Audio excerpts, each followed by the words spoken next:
Assalamualaikum warahmatullahi wabarakatuh.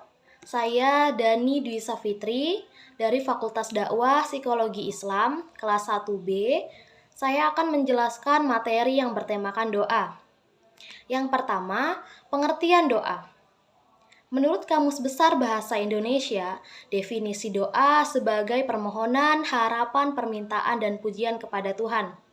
Dalam berdoa, kita harus memiliki sifat khusyuk dan yakin dalam hati, sehingga doa yang kita ucapkan memiliki arti yang lebih baik. Dan saat berdoa, kita harus mengingat ada dua hal yang harus kita yakini. Yang pertama, sisi kebenaran dan sisi keagungan dari Tuhan. Yang kedua, syarat-syarat dikabulkannya doa. Seseorang yang ingin berdoa kepada Tuhan tentunya ingin meminta sesuatu yang lebih baik untuknya. Namun tidak semua permintaan tersebut langsung dikabulkan oleh Allah, karena harus memenuhi syarat-syarat sebagai berikut. Yang pertama, keseriusan dalam berdoa. Seseorang yang ingin meminta sesuatu kepada Allah itu harus memiliki keseriusan, kehusyukan. Contoh kecilnya, ketika kita ingin meminta sesuatu kepada kedua orang tua kita, itu perlu usaha, perlu keseriusan untuk membujuk kedua orang tua kita, untuk meyakinkan kedua orang tua kita untuk memberikan apa yang kita inginkan. Sebaliknya, jika kita tidak serius, tidak ada usaha untuk membujuk kedua orang tua kita tidak akan memberikan apa yang kita inginkan. Yang kedua, melaksanakan perintah Allah. Kita seorang hamba Allah wajib melaksanakan perintahnya dan menjauhi larangannya.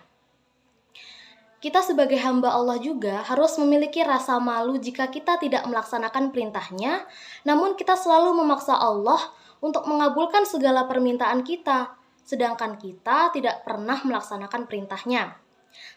Contoh kecilnya, jika kita ingin meminta sesuatu kepada kedua orang tua kita harus menuruti segala perintahnya, kita harus menuruti segala keinginannya, baru kedua orang tua kita memberikan apa yang kita inginkan. Sebaliknya, jika kita meminta sesuatu kepada kedua orang tua kita tidak menuruti segala perintahnya, kita membiarkan perintahnya, dan kedua orang tua kita tidak akan memberikan apa yang kita inginkan. Baiklah, yang selanjutnya, fungsi doa. Yang pertama, sebagai ungkapan rasa syukur. Doa bukan hanya di saat kita sedang kesulitan, tapi berdoa bisa juga dengan rasa syukur. Bersyukur atas kesehatan, karena kesehatan sangatlah mahal.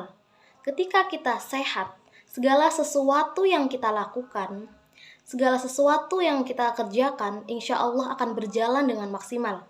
Sebaliknya, jika kita sedang sakit, segala sesuatu yang kita lakukan, segala pekerjaan yang kita lakukan tidak akan berjalan dengan maksimal.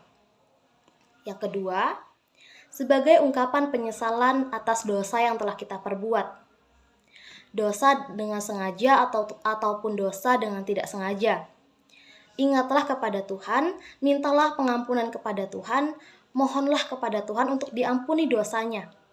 Walaupun kita tidak tahu apakah doa kita akan dikabulkan, apakah doa kita akan diampuni, setidaknya kita sudah meminta kepada Tuhan. Karena Tuhan sangat menyukai umatnya yang selalu meminta kepadanya. Dan Tuhan selalu membuka pintu maaf untuk umatnya yang ingin meminta maaf.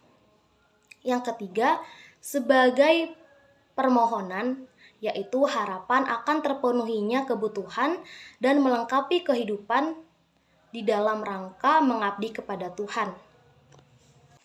Baiklah, yang keempat, manfaat berdoa.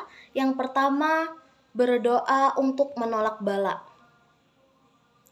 Waktu berdoa tidak hanya setelah kita selesai sholat, namun pada waktu kita sholat, kita juga berdoa karena kita mengucapkan ayat-ayat Al-Quran, yang terutama yaitu Al-Fatihah, memiliki banyak makna. Bayangkan saja, dalam sehari kita melakukan sholat 5 waktu. Berapa kali kita mengucapkan doa, berapa kali Allah mendengar kita berdoa, dan berapa kali malaikat mencatat doa-doa kita. Tidak kita sadari bahwa Allah telah melindungi kita dari bala yang datang dari kita. Itulah fungsi dari berdoa.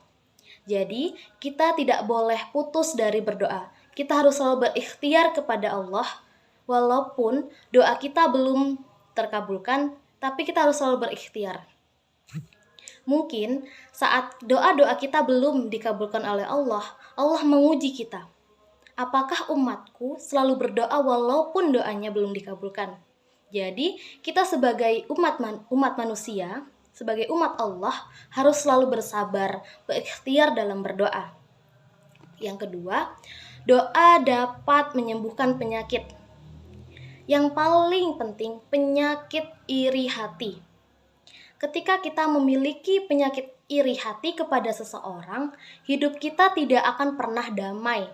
Ingatlah, ketika kita telah menyadari kepada diri kita sendiri bahwa kita memiliki iri kepada seseorang, ingatlah kepada Allah, mintalah jalur yang baik untuk hati kita agar kita tidak memiliki rasa iri kepada seseorang.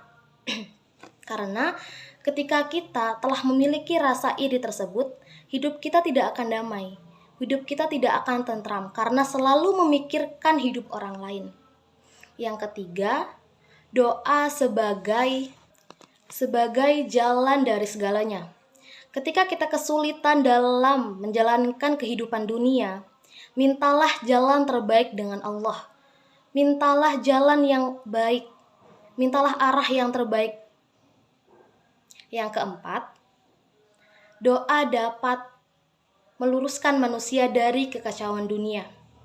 Jika kita telah melaksanakan perintah Allah dan menjauhi segala larangannya, insya Allah, Allah akan melancarkan hidup kita. Allah akan melancarkan segala sesuatu yang kita kerjakan, karena kita telah menjalankan perintahnya. Baiklah, itu yang bisa saya sampaikan dari penjelasan materi yang bertemakan doa. Saya akhiri. Wassalamualaikum warahmatullahi wabarakatuh.